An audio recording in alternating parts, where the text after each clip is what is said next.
and it is determinism. It is that God has decreed all things before the foundation of the world. Nothing that happens unless he has decreed it. Nothing can happen other than what happens. All events are fixed. They have been predetermined. They are set in stone. There's no such thing as possibilities. God has fixed and determined everything. There's no such thing as possibilities. Well, no. What God has fixed and determined is the possibilities.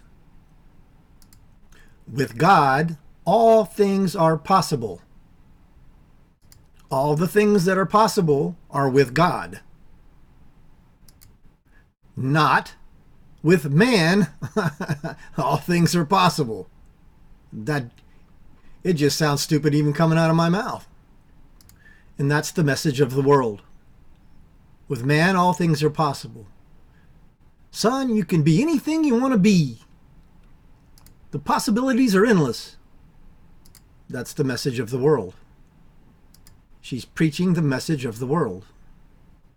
It's the message of self-determinism, flesh determinism.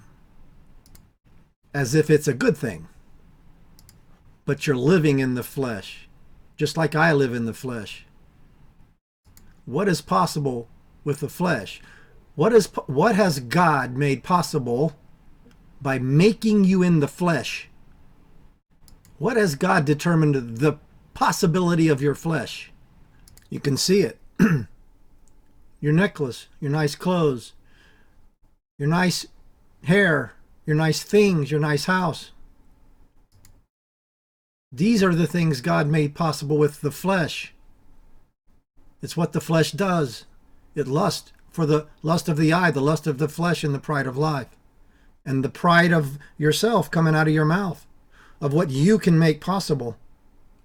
I'm not saying don't have those things. I'm saying this is what we do in the flesh. We lust for these things. We go after them. And Jesus says, it's all nothing. It's all dirt. God has even determined that possibility by the way he made us or formed us in the corrupt flesh. With God, all things are possible. Now, faith is the substance, the hypostasis. That's hupo, meaning under, and stasis, where we get the word cross or standing. It literally means understanding. Faith is the understanding. Through faith, we understand. Understanding is the place of the heart. It's what God puts in your heart, not something you conjure up from your flesh. And all these things listed, all these possibilities listed, were by God. Particularly, you come down here. Through faith, through understanding, through it, not by it, but through it. Sarah herself received strength, received it. She was barren. She couldn't have children. The possibility of children was not because of her flesh. She conceived, and it was delivered a child. When she passed age, when she was old, she was 90-something. Because she judged him faithful who had promised. It was the possibility was only by God, not by her flesh. Therefore sprang even more one, the seed, Abraham.